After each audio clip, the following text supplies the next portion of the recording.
দর্শক আসসালামু আলাইকুম। কানাডা থেকে আমি সাকিব আজকে আপনাদের আবারও স্বাগত জানাচ্ছি। আমরা কানাডার সমসাময়িক বিষয় নিয়ে কথা বলি, কানাডার রাজনীতি, ইমিগ্রেশন, ট্রাভেল এই সমস্ত বিষয়গুলো নিয়ে কথা বলি। তো যারা আমার ভিডিওটি সাবস্ক্রাইব করে দেখেন তাদের অভিনন্দন, যারা দেখছেন তাদের অভিনন্দন। যদি সাবস্ক্রাইব না করা থাকে তাহলে সাকিব কানাডা নামের চ্যানেলটি সাবস্ক্রাইব করতে পারেন। আমরা কানাডা নিয়ে অথেন্টিক নিউজ দিয়ে থাকি আপনাদেরকে।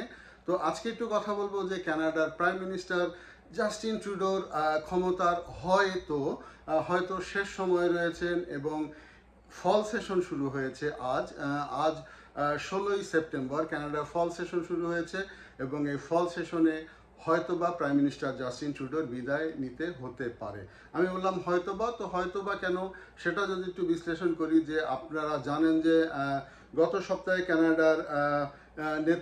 কানাডার এনডিপির নেতা জাগমিত সিং তিনি ঘোষণা দিয়েছেন যে তিনি প্রাইম মিনিস্টার জাস্টিন ট্রুডোর সাথে আর থাকবেন না। তিনি তার সমর্থনকে উঠিয়ে নিয়েছেন এবং আর কোনো বিলে হয়তো তিনি তাকে আর সাপোর্ট দিবে না।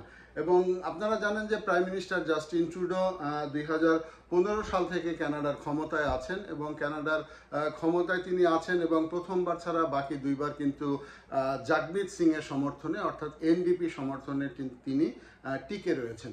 এই ক্রমবর্ধমান জনপ্রিয়তা হ্রাসের কারণে কিন্তু এনডিপি তাদের সমর্থন উঠিয়ে নিয়েছে। গত কয়েক সপ্তাহ আগে এ নিয়ে আমরা একটা ভিডিও করেছিলাম, যারা ভিডিওটি দেখেননি তারা দয়া করে ভিডিওটি দেখে নেবেন। এবং তিনি বলেছেন যে তিনি আর প্রাইম মিনিস্টার জাস্টিন ট্রুডোকে সমর্থন দিবেন না। তো কানাডার যে প্রথম বিরোধী দল সেটা হচ্ছে যে কনজারভেটিভ পার্টি ক্ষমতায় আসতে যাচ্ছে এবং তারা কখনোই জাস্টিন ট্রুডোকে সমর্থন দিবে না। আর অন্যদিকে লিবারেল পার্টি তাদের যদি উঠিয়ে নেয় সমর্থন, তাহলে সমর্থন উঠিয়ে নিলে পরে কিন্তু জাস্টিন ট্রুডোর পক্ষে আর কোনো বিল পাস করা সম্ভব হবে না। তো আরেকটি বড় দল রয়েছে ব্ল্যাক কুবেক। তো সেই ব্ল্যাক কুবেকটা তারা হচ্ছে মন্ট্রিয়ালের দল। মন্ট্রিয়ালে তাদের সমর্থন বেশি, তাদের আসন বেশি। তারা কি আচরণ করবে সেটি এখনো জানা যায়নি, তবে কিছু কিছু ইস্যুতে সবসময় ব্ল্যাক কুবেক কিন্তু প্রাইম মিনিস্টার জাস্টিন ট্রুডোর পক্ষে ভোট দিয়ে আসছে বিভিন্ন বিলের ক্ষেত্রে। এই ক্ষেত্রে তারা মানে আগামীতে কি হবে সেটা বলা যায় না। তো এখন একটু ওয়েদারের কথা বলি, যে এখন হচ্ছে গিয়ে ফল শুরু হয়ে গিয়েছে। এখন হচ্ছে সেপ্টেম্বর মাস এবং অক্টোবর থেকেই কিন্তু কানাডার বিভিন্ন জায়গায় স্নো পড়ে এবং অলরেডি ঠান্ডার আমেজ চলে এসেছে নর্দার্ন টেরিটরিগুলিতে এবং অক্টোবর থেকে কিছু কিছু জায়গায় স্নো শুরু হবে। তো এই মুহূর্তে প্রাইম মিনিস্টার জাস্টিন ট্রুডোর পক্ষে যদি অনাস্থাও আনা হলে এবং সেই অনাস্থায় কিন্তু পক্ষে ভোট দেওয়া লাগবে এনডিপির, অর্থাৎ তারা জাস্টিন ট্রুডোকে চায় না এবং ব্লক কুবেকেরও কিন্তু তাদের পক্ষে ভোট দিতে হবে। এবং তারা যদি সবাই মিলে যদি না চায় তাহলে জাস্টিন ট্রুডোর এই সংসদটা কিন্তু ভেঙে যাবে এবং তাকে প্রাইম মিনিস্টারের জন্য আবার প্রাইম মিনিস্টার ইলেকশনের জন্য অর্থাৎ ফেডারেল যে সংসদ ইলেকশন সেই সংসদ ইলেকশনদের জন্য ভোট ডাকতে হবে। তো আজকের যে সংসদ অধিবেশনটা শুরু হচ্ছে, আজকের সংসদ অধিবেশনটা খুবই গুরুত্বপূর্ণ এবং এই সংসদে যদি বিল আনা হয় এবং সেই বিল আনা হলে যদি সবাই মিলে যদি বলে যে জাস্টিন ট্রুডোকে চাই না, তাহলে তাকে চলে যেতে হবে, কারণ তার একক কোনো সংখ্যাগরিষ্ঠতা নেই দল চালানোর জন্য।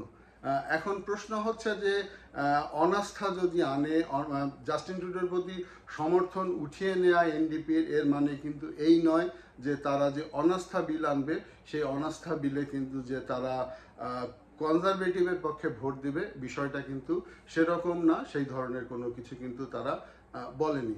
আর অন্যদিকে জাস্টিন ট্রুডোর প্রতি যখন এনডিপি সমর্থন উঠিয়ে নেয় তখন জাস্টিন ট্রুডো বারবার বলছিল যে আমি কোভিড পরবর্তী সময়ের ইকোনমিক ক্রাইসিস, আমি ইউক্রেন যুদ্ধের ইকোনমিক ক্রাইসিস, এই বিষয়গুলো নিয়ে এখন চিন্তা করছি। এখন সামনে কোনো ইলেকশনের কথা আমি চিন্তা করছি না এবং ইলেকশন সম্ভব না। যদিও সব দল মিলে যদি চায় এবং অনাস্থা আনে এবং সেই অনাস্থা প্রস্তাবে যদি জাস্টিন ট্রুডো হেরে যায় তাহলে তাকে বিদায় কিন্তু নিতেই হবে। তো এখন মোদ্দা কথা কি, যে সেটা হচ্ছে যে আজ থেকে সংসদ অধিবেশন শুরু হয়েছে এবং সংসদ অধিবেশনের যে এই সপ্তাহের যে ধরনের কার্য বিবরণী আছে সেই কার্য বিবরণীতে জাস্টিন ট্রুডোর প্রতি অনাস্থার কোনো বিলের কার্য বিবরণী নেই। হয়তো আগামীতে আসতে পারে এবং আগামীতে আসলে পরে সবাই মিলে যদি জাস্টিন ট্রুডোকে না চায় তাহলে তাকে চলে যেতেই হবে। এখন কি হতে পারে, আমার যদি অ্যানালাইসিস চান, আমার অ্যানালাইসিস হচ্ছে যে এই উইন্টারে আসলে ভোট হওয়া সম্ভব নয়, কারণ একটা ভোটের জন্য অ্যাটলিস্ট 1 মাসের কিন্তু প্রস্তুতি রয়েছে, অতএব বা 2 মাসের প্রস্তুতি রয়েছে, সেটা হয়তো সম্ভব না। কিন্তু অন্যদিকে কনজারভেটিভ পার্টি কিন্তু অপেক্ষা করছে যে ভোটের জন্য অপেক্ষা করছে। তো অনাস্থা প্রস্তাবে যদি জাস্টিন ট্রুডো হেরেও যায়, হেরে গেলে হয়তো সেই একটি অন্তর্বর্তীকালীন গভর্নমেন্ট চালিয়ে নিয়ে যাবে আগামী ওয়েদার ঠিক না হওয়া পর্যন্ত। আর যদি অনাস্থা প্রস্তাব যদি আসলে পরেও কিন্তু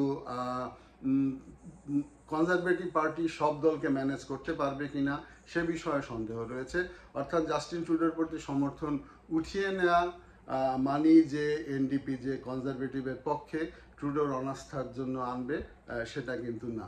তো আরেকটু শেষে বলি যে ভোটের বাজারে জনমতে কিন্তু অনেক এগিয়ে রয়েছে জাস্টিন ট্রুডো, জনমতে অনেক পিছিয়ে রয়েছে জাস্টিন ট্রুডো, মাফ করবেন, জাস্টিন ট্রুডো অনেক পিছিয়ে রয়েছে এবং কনজারভেটিভরা এগিয়ে রয়েছে। কিন্তু ভোটের বাজারটা কিন্তু সম্পূর্ণ ভিন্ন। মানুষ কাকে ভোট দিবে সেটা কিন্তু ভোটের দিনই বোঝা যাবে।